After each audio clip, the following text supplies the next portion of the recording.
আমরা দেশ গড়তে জুলাই পদযাত্রায় বাংলাদেশের প্রত্যেকটা জেলায় যাচ্ছি এবং জুলাই গণঅভ্যুত্থানের 1 বছর পূরণ হতে যাচ্ছে।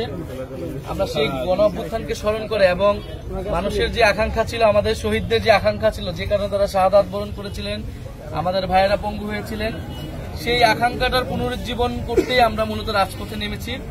আমরা জানি আমাদের গণ অভ্যুত্থানে মাদ্রাসার ছাত্ররা এবং আলম সমাজের ব্যাপক ভূমিকা ছিল। তারা রাজপথে নেমেছিল, নির্যাতিত হয়েছিল, শহীদ হয়েছিল।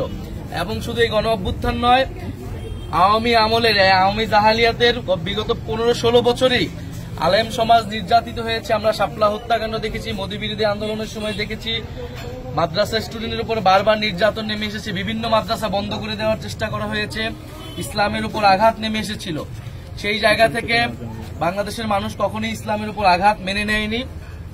বাংলাদেশ একটি মুসলিম প্রধান দেশ এবং আমরা আলেম সমাজ, মাদ্রাসার ছাত্র তাদেরকে নিয়ে কাজ করতে চাই। জাতীয় নাগরিক পার্টি আমরা চাই যে বাংলাদেশ একটি ইনসাফ ভিত্তিক, একটি বৈষম্যহীন বাংলাদেশ হবে, সকল ধর্ম মত সব মিলেমিশে সম্প্রীতির একটি বাংলাদেশ হবে।